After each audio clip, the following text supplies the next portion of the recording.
Bismillahirrahmanirrahim. Bismillahirrahmanirrahim. Assalamualaikum warahmatullahi wabarakatuh. Alhamdulillahirabbil alamin wa bihi nasta'in ala umuri dunya waddin. Asyhadu an la ilaha illallah al-malikul haqqul mubin wa asyhadu anna sayyidina Muhammadar Rasulullah as-sadiqul wa'dul amin. Asyhadu Allahumma salli wa sallim wa barik ala sayyidina Muhammadin wa ala alihi wa sahbihi ajma'in, amma ba'd. Alhamdulillah, jemaah yang sama-sama mengharap dari Allah Subhanahu wa taala, lagi dan lagi senantiasa kita bersyukur kehadirat Allah Subhanahu wa taala, karena Allah Subhanahu wa taala masih memberikan daripada kenikmatan-kenikmatan, berikan daripada karunia hidayah serta taufik dan inayahnya kepada kita. Salawat serta salam semoga selalu tercurahkan kepada Nabi kita yaitu Nabi Muhammad sallallahu alaihi wasallam.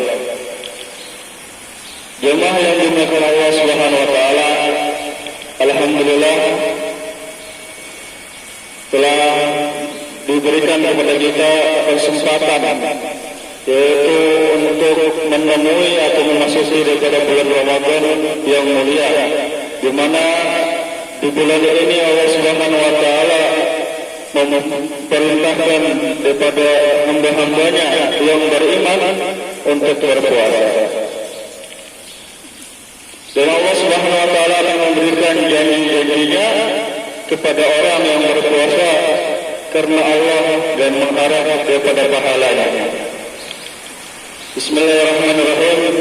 Di sini saya akan membacakan daripada firman Allah Subhanahu wa taala dan hadis Nabi sallallahu alaihi wasallam. Sawabu man shama ramadhana imanan wa ihtisaban. Pahalanya orang yang berpuasa Ramadan karena iman dan mengharap pahala. Qala Allah Ta'ala, ya ayyuhalladzina amanu kutiba alaikumus syiyamu kama kutiba alal ladzina min qablikum la'allakum tattaqun. Qala Allah Ta'ala, Allah Subhanahu wa taala berfirman, ya ayyuhalladzina amanu, wahai orang-orang yang beriman, kutiba alaikum, telah diwajibkan atas kalian asyamu berpuasa kama kutiba alal ladzina, sebagaimana yang telah diwajibkan kepada orang-orang min qablikum, dari sebelum kalian, la'allakum tattaqun, supaya kalian bertakwa. Jemaah yang dimuliakan Allah Subhanahu wa taala, faedah puasa yang dapat diambil dari ayat ini adalah yaitu kita dijanjikan dapat mudah mengamalkan daripada agamanya Allah Subhanahu wa taala, dan pokok daripada puasa adalah takwa, yaitu dapat mengamalkan semua perintah Allah Subhanahu wa taala dan menjauhi daripada larangan-larangannya. Kalau kita mau memenuhi daripada puasa dari mulai fajar sadiq, azan subuh, kita diperintahkan untuk menahan daripada nafsu kita, daripada nafsu kita untuk makan, menahan daripada minum, menahan lapar, menahan haus. Dan di sini kita digoda dengan macam-macam godaan, dengan makanan yang enak, dengan minuman yang segar, tetapi kita tahan. Karena apa? Karena pemilik kita yang memerintahkan kita berpuasa belum mengizinkan kita untuk berbuka.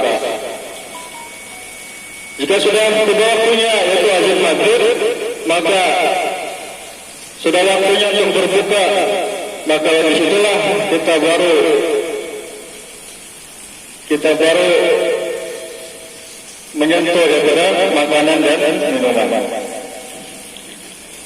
Kemudian hadis Nabi sallallahu alaihi wasallam wa Abi Hurairah radhiyallahu anhu, dan dari sayyidina sahabat Abu Hurairah radhiyallahu anhu, dari Nabi sallallahu alaihi wasallam, dari baginda Nabi Muhammad sallallahu alaihi wasallam, qala, beliau bersabda, man shoma ramadhana, barang siapa yang berpuasa Ramadan imanan wa iman wa ihtisaban, dan mengharap pahala dari Allah Subhanahu wa taala, ghufira diampuni lahu untuknya ma perkara taqaddama yang telah lewat min dzambihi dari dosa-dosanya. Rahul Bukhari wa Muslim. Hadis ini diriwayatkan dari Imam Bukhari dan Imam Muslim. Jemaah yang dimuliakan Allah Subhanahu wa taala, ini adalah salah satu daripada janji-janji Allah Subhanahu wa taala yang terbesar yang Allah Subhanahu wa taala janjikan kepada orang beriman, yaitu berupa ampunan kepada orang yang berpuasa Ramadan karena iman dan mengharap pahala dari Allah Subhanahu wa taala. Orang beriman ini paham bahwasanya tidak ada masalah yang terlalu besar melebihi masalahnya kepada Allah Subhanahu wa taala. Dan masalah kepada Allah Subhanahu wa taala ini adalah dosa. Dosa ini adalah masalah dengan Allah Subhanahu wa taala. Maka ulama menyampaikan bahwasanya di antara tanda-tanda orang beriman ini imannya benar, maka dia tidak menganggap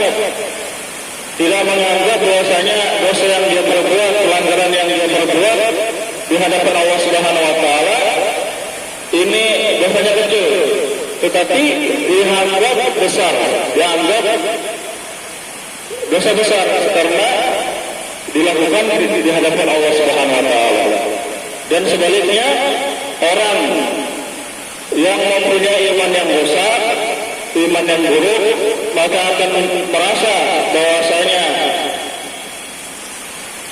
orang yang mengamalkan perintah larangan Allah Subhanahu wa taala dianggap kecil, sebagaimana kecilnya lalat yang hinggap di tubuhnya.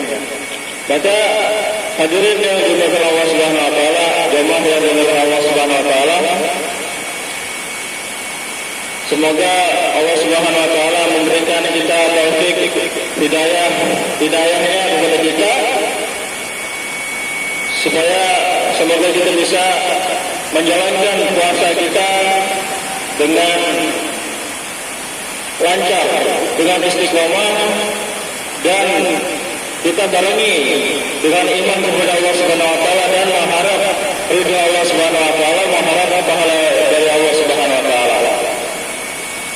Mungkin ini saja yang dapat saya sampaikan. Kurang lebihnya mohon maaf. Apabila benar, ada benarnya dari Allah Subhanahu wa taala serta ada kurangan dari saya pribadi, saya mohon maaf. Wassalamualaikum warahmatullahi wabarakatuh.